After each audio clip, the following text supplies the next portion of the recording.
Se llama genoma humano a toda la información genética que poseemos.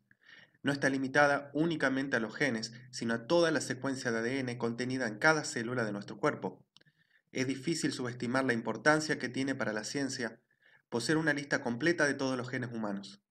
Hay miles de estudios que dependen de esta lista, incluyendo los esfuerzos de descubrir las causas de las enfermedades complejas, como el cáncer, la esquizofrenia o la demencia, entre varias. A partir de una lista de genes se puede comenzar a trabajar con una de las preguntas básicas de la investigación. ¿Qué genes intervienen en esta enfermedad?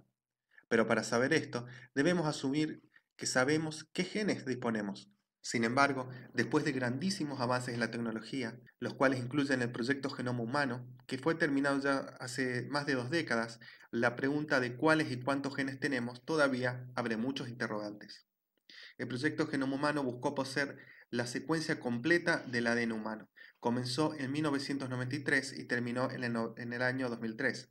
Su meta fue determinar la secuencia y ubicación de todos los genes, estimados en ese momento en aproximadamente unos 100.000. Para seguir hablando del tema, tenemos que definir primeramente qué es un gen. Hay muchas definiciones y discusiones sobre el tema. Se puede abordar desde el punto de vista estructural, funcional o molecular.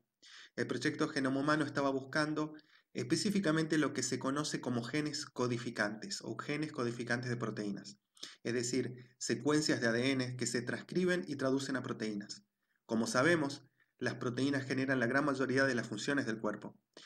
El denominado dogma central de la biología sostiene que cada gen se transcribe a un ARN y esta una proteína o cadena polipeptídica que es la que lleva a cabo la función del gen. Esto se denomina la expresión del gen. Sin embargo, ya en su primera publicación en el 2001, el proyecto encontró que numerosos genes no terminaban en proteínas, sino en moléculas de ARN que tenían capacidades funcionales. Por lo tanto, la definición de gen podría ser algo así como un gen es un intervalo de ADN que es transcripto a una molécula de ARN funcional o a un ARN que es traducido a una proteína.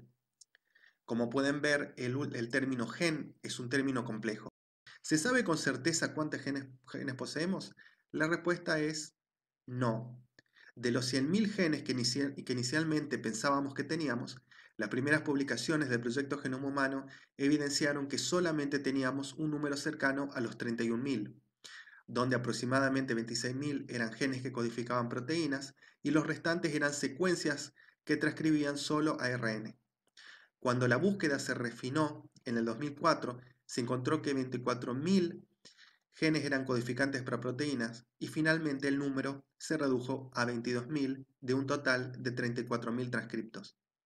Esto dejó un poco sorprendida a la comunidad científica. ¿Cómo puede ser que un ser superior en complejidad como el ser humano tenga la misma cantidad de genes que el gusano más simple, que también posee 20.000? Sin embargo, tuvo que venir otra revolución en el área de la genómica para aclarar un poco más el panorama. Si bien las variaciones genéticas son importantes para la susceptibilidad, fue el estudio de la transcripción de los genes, área denominada transcriptómica, la que analizaba la cantidad y calidad del ARN que demostró la verdadera complejidad del genoma humano. Los estudios surgieron de la necesidad de saber en qué grado se expresaba cada gen en cada tejido y en especial los tumores. Para eso se inició los estudios de ARN global, también denominados ARN-seq o secuenciación global del ARN, que se recolectaban y secuenciaban todo el ARN de una célula, ya sea codifique para proteínas o no. Al corroborar todo el ARN que se transcribía a cada célula, los investigadores encontraron que había mucho más clases de ARN de lo que se pensaba inicialmente, y de todos tamaños, simples y complejos. Colectivamente se denomina ARN no codificante a este tipo de ARN y es una de las áreas más fascinantes de la genómica. Como vemos, hay una gran cantidad de clases de ADN con diversas funciones. La secuenciación global del ARN nos dio otra sorpresa: el fenómeno de splicing alternativo, en el que un gen puede ensamblarse de diferentes maneras, dando proteínas con diferentes estructuras y propiedades, era mucho más frecuente de lo pensado. Se estimó que el 96% de los genes pueden hacerlo. Entonces, los 20.000 genes codificantes de proteínas que se estimaban poseen muchas más formas funcionales que 20.000 gracias a este fenómeno. Hoy en día se estima que hay más genes de ARN que genes codificantes de proteínas. Un problema que todavía se observa es que en los últimos 15 años solo dos grupos han controlado la lista de los genes, o dos instituciones. RefSec, que es un catálogo que es mantenido por el NCBI del NIH de Estados Unidos, que es una de las fuentes bioinformáticas más importantes del mundo, y el Ensemble Gene Code, que es mantenido por el Laboratorio de Biología Molecular Europeo, también otra de las fuentes más importantes del mundo. Aún hoy en día, los dos catálogos poseen muchas divergencias y en algunos casos no se ponen de acuerdo, como se puede observar en el número de genes. La pregunta es, ¿toda esa cantidad de ARN detectado en las células poseen funciones significativas o es solamente un ruido de transcripción errónea? Es decir, ¿son verdaderos genes o son subproductos de la maquinaria molecular?